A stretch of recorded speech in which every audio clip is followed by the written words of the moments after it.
Hi, I'm Kris Driscoll. I'm a missionary that your church supports.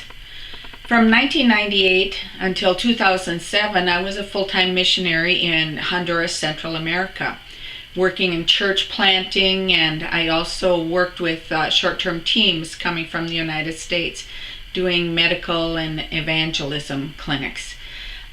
Since 2007, when I returned to the United States, until now, I've been working with Gateway Theological Institute, Immigrant Hope, and Hispanic Ministries. These are ministries of the Evangelical Free Church of America. I returned to the United States in 2007 to help in the care of my elderly parents. My dad is 89 now, and he has Alzheimer's, and my mother is 82 and just recently had heart surgery, and they both live at home here with me, and my brother and my sister also assist me in their care. One of the programs that I work with is Gateway Theological Institute. It's mobile theological training that goes to where the students are. We train the facilitators that are our pastors that facilitate the class. And I assisted in the development of the materials. Then the students are usually pastors and leaders, and those wanting theological training or some wanting ministry credentials. I also assisted in the translation of those materials into Spanish because our goal is to get them in the hands of Hispanics, Spanish speakers that desire training. Translation is also a part of what I do and takes some of my time. I coordinate the translation of documents, website, manuals, and books into Spanish. I work with translators. I coordinate their translation. I check on their translation, and I do some of the translation myself also. Immigrant Hope is a program that equips churches to provide immigrants the hope of the gospel, help in finding a pathway to legal residency, and a home in the church that cares for their needs.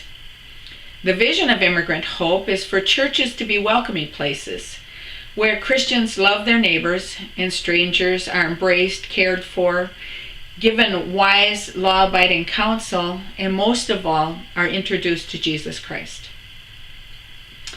With Hispanic Ministries, we work with Hispanic pastors and leaders. Some of them have already planted churches, and they're good church planters.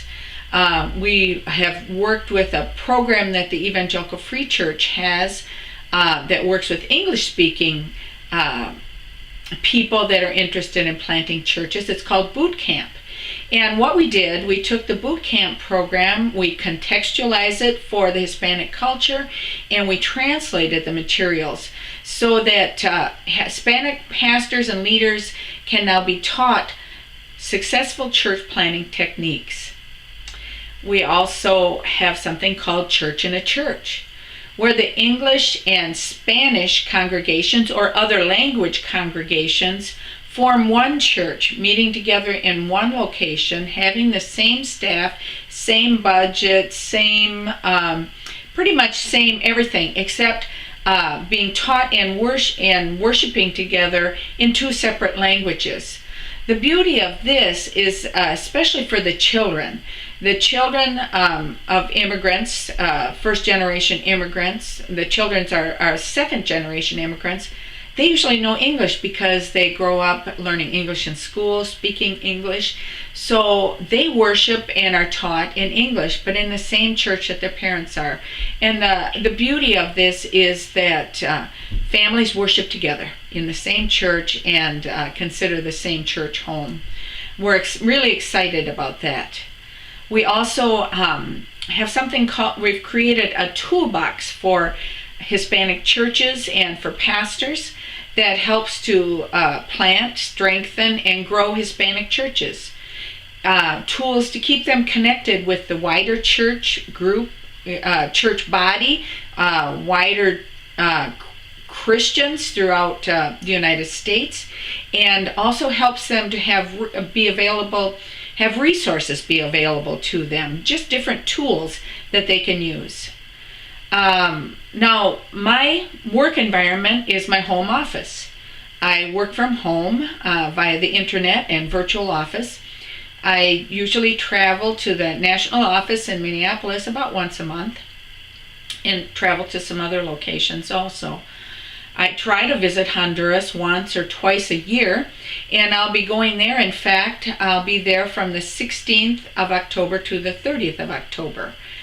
I'll go there to encourage those that I disciple, to support the church, and to visit loved ones, people I care about. Now, Honduras continues to grow in danger. It's now considered the murder capital of the world. It has a homicide rate 4 times that of Mexico, and we know that Mexico is a dangerous place. So I have some things I would really hope that you would pray for, and one is for the country of Honduras, that peace would come to Honduras, that they would have elections and the people that are elected would be godly leaders, that work would become available for people. Many people are out of work. The poverty rate there is just staggering.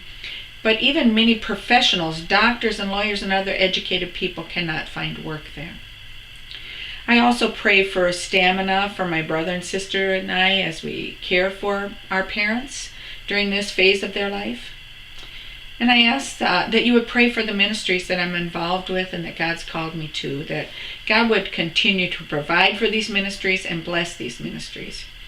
I just want to thank you for your financial support, for your prayer support, for the times that you've reached out to me with an email or a greeting of some sort, times when I've gotten Valentines from an Awana group, or when I hear from you that one of the kids at your church is praying for me.